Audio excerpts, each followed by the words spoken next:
easy, and you know.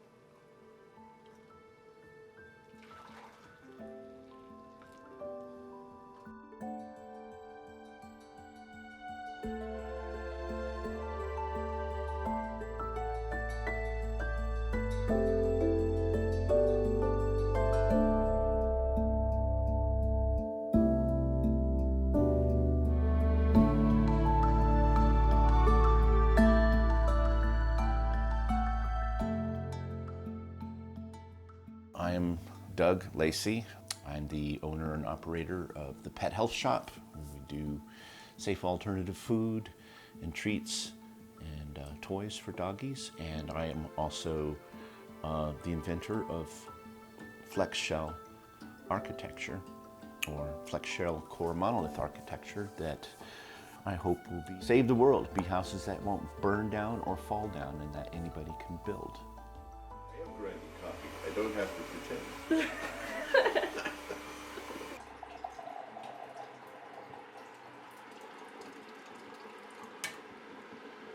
I make my own. So it kind of started out, way back in 1993. I built my first rock walls then. Or right around the same time, I was helping my brother Joe when we were building that first lightweight concrete house in Old Mesilla. Yeah, and that was an experimental structure. It came out really nice, you know. It was basically doing the barrel vaults and square walls, you know, which is doing an alternative building material. You know, Thomas Edison, you know, who his main contribution is not the light bulbs and everything, but it is, you know, he invented this faster way to make cement, but he also invented this way of casting concrete houses in one monolithic pour. But he had all kinds of different problems with it. You know, they crack and they leak. They're great solid houses, of course, except, you know, concrete is a problem because it's a porous material. It cracks, it degrades over time, water gets into it, it freezes, it causes progressive rust. And so I knew that I had to explore new materials and new methods. So I came up with this stay-form method of using the block wire out of remesh, which reinforced the medium, and it created a true stress skin. So the surface shells could not cave inward or outwards. So I knew this would be a great roofing material as well. It solves a lot of problems. And so then all of a sudden I found myself building these funnel columns, which is the most logical way to connect up using an economical or economy of form. Because if you're going to build something new, you know, it's going to be under a lot of scrutiny. You really have to build, it has to be many times stronger than anything else, or it's, you know, nobody's ever going to improve it.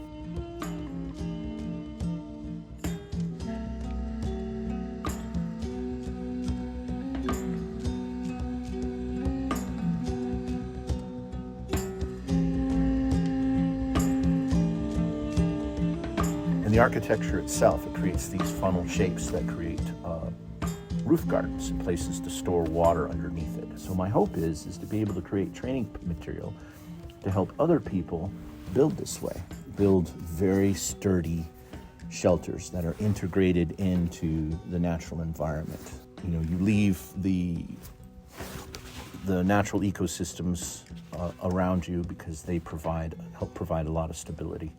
All right, the idea here is to make a core monolith structure. It's called Flex-Shell Core Monolith or Core Pavilion construction. And so this gives it some earthquake stability of the main roof, and it's designed to provide an insulated roof using thin shell material, using a high-strength composite. It's many times stronger, and it has the crack repairing thing.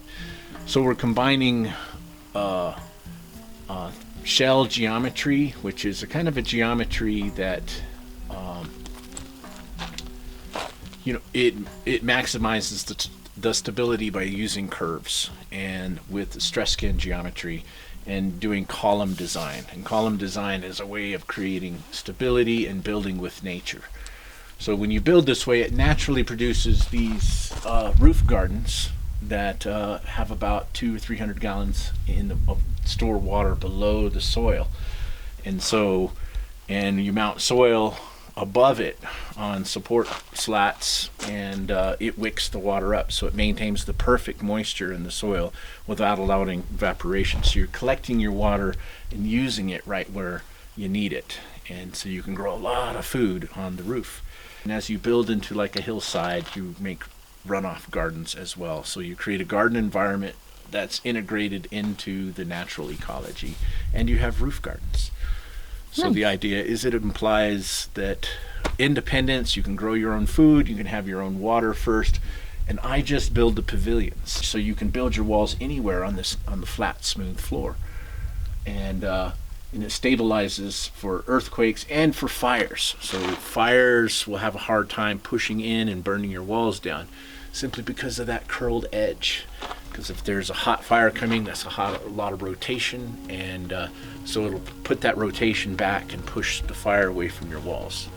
And so yeah, it doesn't burn down, doesn't fall down, and hopefully is cheaper than wood frame.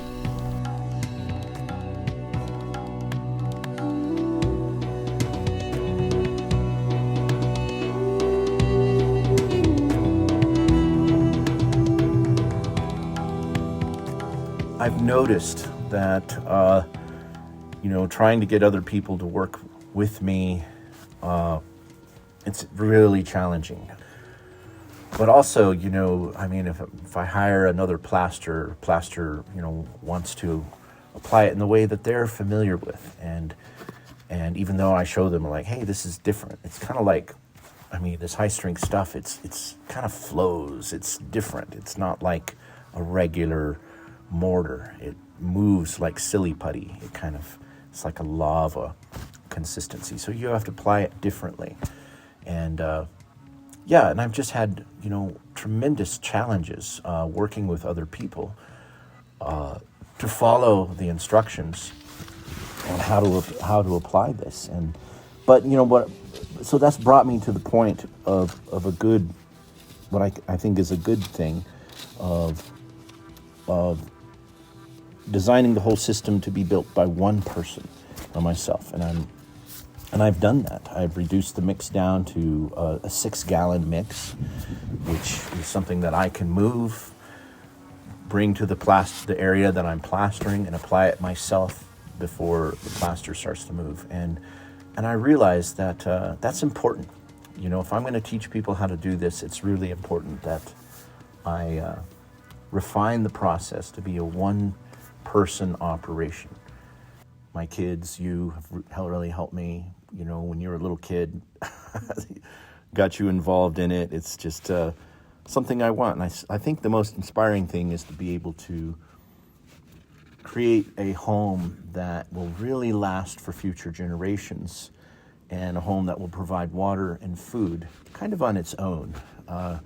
The building system is my career. It's like my creative endeavor and everything, and the family has been a part of that. And I'm going to let Gayla here demonstrate connecting these two, making this block, and we'll just go along here and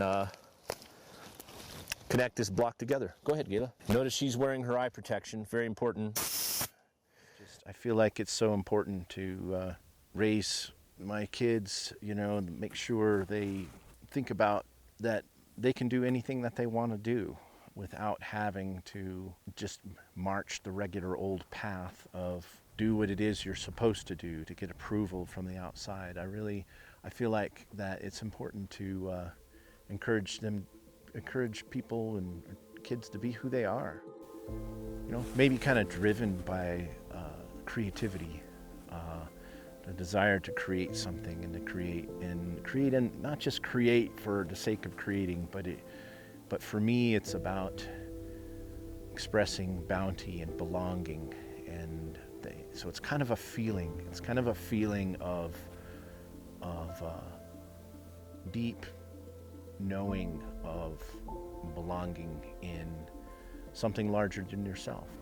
The solutions are here. We can solve this. We can look at what's going on. You don't have to just blindly go by what everybody else says that you're supposed to do.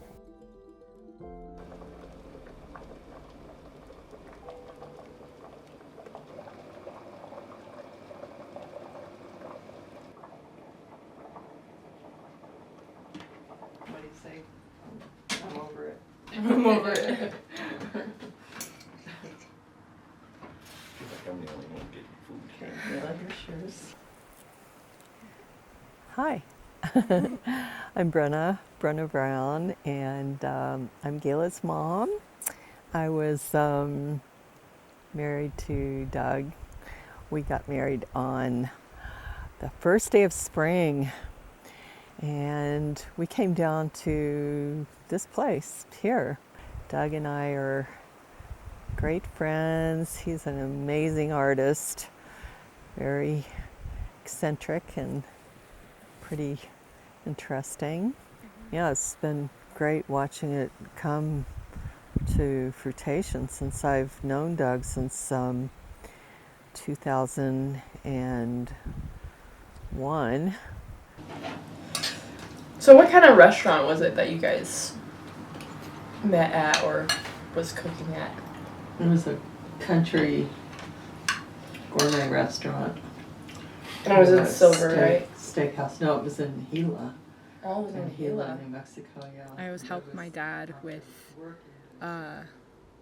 his buildings, mostly the bigger one that I think that was his first ever like project where it was just he was kind of experimenting, and so I helped him a lot with that, and like kind of got to see how much he's changed his system. But yeah, it was always really good. I was lucky to have him. I definitely think he helped me with being creative, and that's why I'm, in a creative field of study. And both my parents had a lot to do with how I am, obviously. That's how everyone is. But yeah, so I give a lot of credit to my dad to how creative I am, and I thank him a lot for being able to expose me to things that aren't of the usual sort. Like, not every kid helps build like these kind of buildings, and yeah, so it's definitely fun to be around. But yeah. Hey Dad, can I just dump this in the ground? On the ground? Either that or make treason illegal. What does your t-shirt say? Oh, that's a rednecks for Black Lives. All right. I got kind of I got sick the other day with Gayla's illness. You mean chorus? I mean chorus. Sorry. I haven't called you Cora yet. You have. I have called you Cora. Several times. I call you Max. That's right. I don't forget your name.